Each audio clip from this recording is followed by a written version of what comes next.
महाराष्ट्र की high profile seat Nagpur दक्षिण पश्चिम से देवेंद्र फडणवीस ने भरा नामांकन।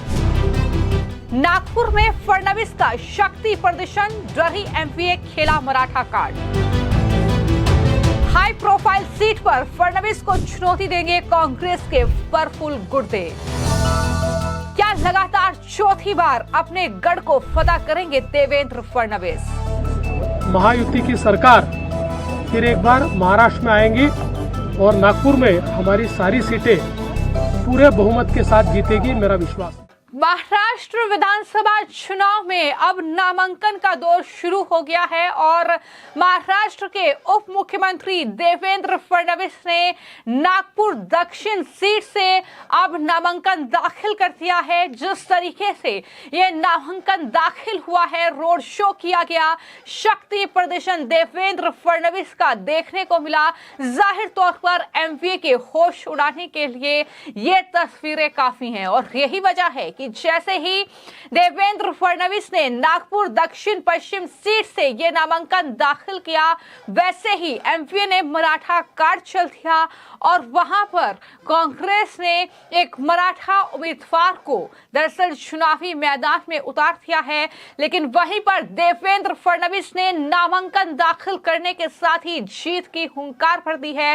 फडणवीस ने यह साफ तौर पर कहा है कि जो महायुति के कार्य हैं, जो शिंदे सरकार के कार्य हैं, वो हमें एक बार फिर से जीत दिलाएंगे। सबसे पहले सुनिए देवेंद्र फडणवीस ने नामांकन दाखिल करते ही क्या कुछ कहा।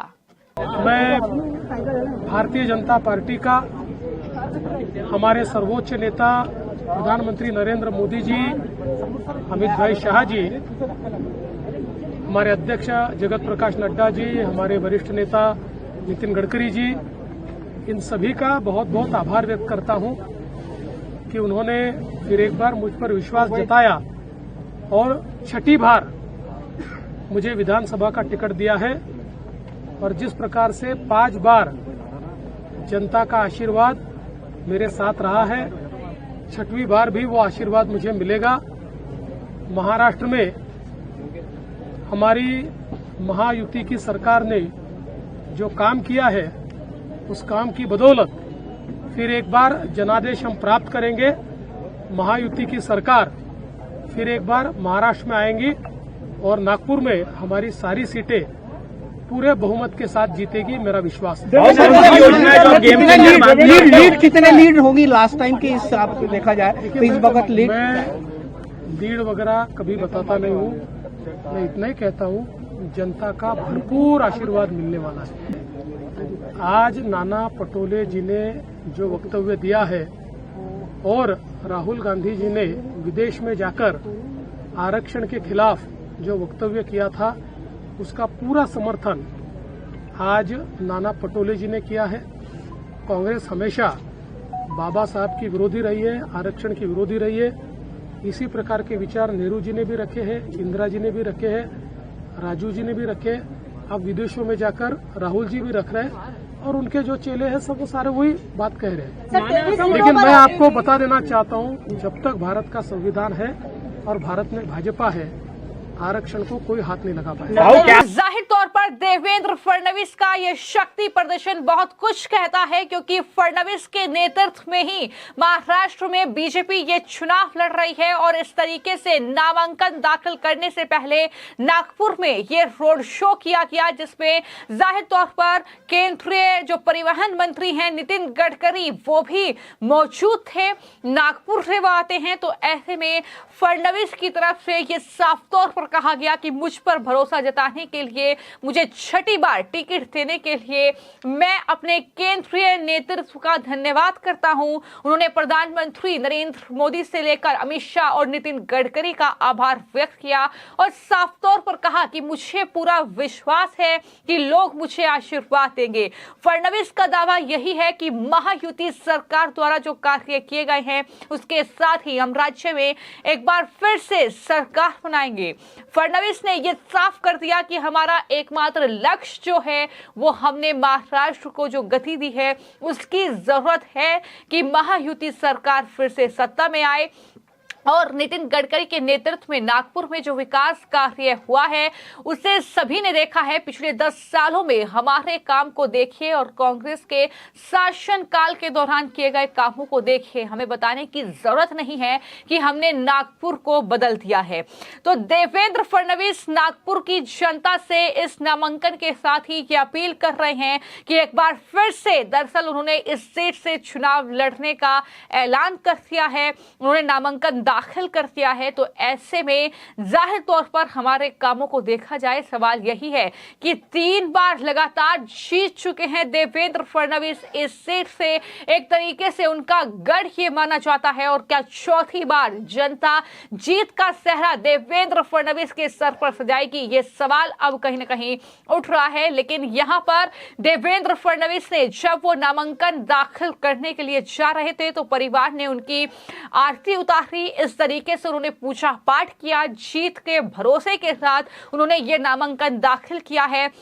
और किस तरीके से भारी संख्या में लोगों की मौजूदगी और ये शक्ति प्रदर्शन जाहिर तौर पर एमवीए को कहीं ना कहीं रास नहीं आया हुआ, क्योंकि एमवीए लगातार कोशिश में है कि किस तरीके से जो है इस महायुति को टक्कर दी जाए। तो ऐसे में जैसा कि मैंने आपको शुरू में ही बताया कि एमवीए ने एक दांव चल दिया है, वहां पर मराठा वोटर्स को साधने के लिए उन्होंने फिर से प्रफुल्ल गुर्दे को दरअसल चुनावी मैदान में उतारा है, उन पर दांव खेला है। गुर्दे नागपुर दक्षिण सीट पर फडणवीस के खिलाफ अब जो है चुनाव लड़ेंगे और इस सीट पर देवेंद्र फडणवीस जाहिर तौर पर जीत की हैट्रिक जमा चुके हैं। चौथी बार अब इस मैदान में उतरे हैं, तो देखना दिलचस्प होगा कि मुकाबला कैसा रहेगा। मुख्यमंत्री होता आलं, उपमुख्यमंत्री होता आलं, या विदर्भामध्ये मोठं परिवर्तन आपण करून दाखवलं।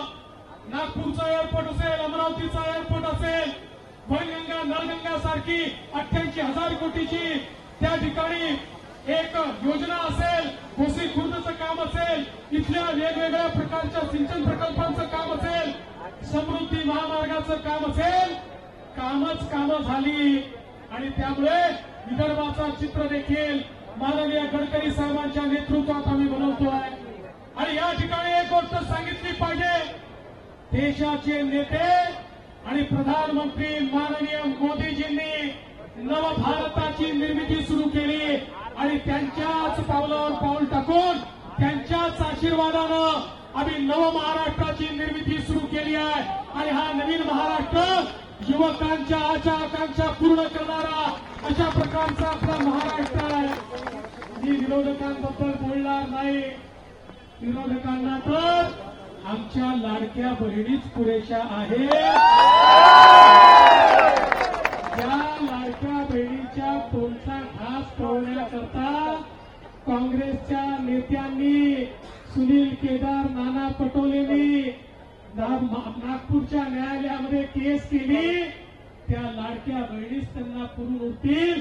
पण एवढंच सांगतो, आज शेतकऱ्याला मोफत वीज असेल, आमच्या मुलींना त्या ठिकाणी मोफत शिक्षण असेल, वेगवेगळ्या समाज, आज आपण बघा दीन दलित थोर गरीब आदिवासी ओबीसी प्रत्येक समाजाकरता आपण केलेलं काम असेल, आज हे काम आपलं बोलतोय ओबीसी समाजाकरता 48 GR काढणारं महायुतीचं सरकार आहे। अरे काँग्रेसच्या लोकांना माझं आव्हान आहे, एक GR तुम्ही दाखवा तुमच्या काळातला ओबीसीचा, एकही GR, 2 ठोकणार GR काढले, त्याला पैसे देखील दिले नाही। आणि आम्ही ओबीसीचे 100 हॉस्टेल तयार करून दाखवले, तुम्ही एक हॉस्टेल तयार करू शकला नाही। आज ही परिस्थिती आहे। आमच्या दलित आदिवासींकरता स्वयंसारखी योजना आणून त्या माध्यमातून त्यांच्या मुलांना शिक्षणाचं दालन खुलं करण्याचं काम हे आपल्या सरकारने या ठिकाणी केलं आहे। सर्वांचं सरकार म्हणजे आपलं सरकार आहे। आणि म्हणून मला विश्वास आहे, या निवडणुकीमध्ये 6व्यांदा दक्षिण पश्चिम नागपूरची जनता ही मला आशीर्वाद देणार आहे। आणि त्यासोबत आमचे कृष्णाभाऊ खोपडे म्हणजे पूर्व नागपूरचे कार्यसम्राट आमदार आहे।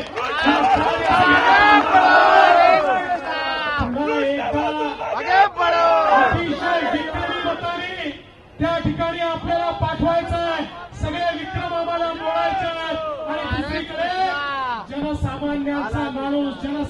सर्वसामान्यांचा नेता, जनसामान्यांमध्ये 24 तास राहणारे आमचे मोहन भाऊ मते यांना देखील आमच्या सोबत पाठवायचा आहे. अभी ट्रेलर है, 3 और बाकी है, 3 और आने वाले हैं और ये 6 के 6 शहर आपके आशीर्वाद से मुंबई के विधानसभा में जाएंगे आणि पुन्हा एकदा महायुतीचं सरकार, शिंदे साहेबांची शिवसेना, अजितदादांची आमची राष्ट्रवादी काँग्रेस पार्टी, आमचे मित्रपक्ष रिपाई असेल, वेगवेगळे आमचे मित्रपक्ष असतील, भारतीय जनता पार्टी, सगळे मिळून महाराष्ट्रामध्ये पुन्हा महायुतीचा झेंडा फडकवूया तेवढीच विनंती करतो आणि माझं बोलणं संपवतो. धन्यवाद.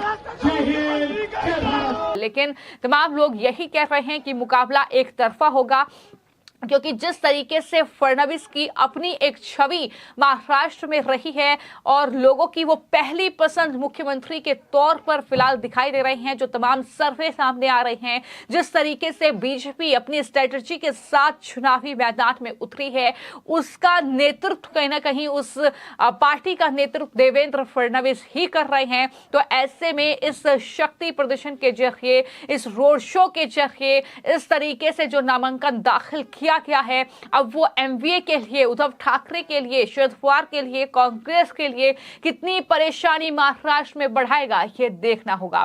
फिलहाल महाराष्ट्र चुनाव को लेकर आपकी क्या राय है? आपको क्या लगता है किसकी बनेगी सरकार, और क्या नागपुर से देवेंद्र फडणवीस एक बार फिर से जीत कर आएंगे और ये एक और कहीं ना कहीं जीत दर्ज अपने नाम करेंगे? इस पर अपनी राय जरूर दीजिएगा. धन्यवाद.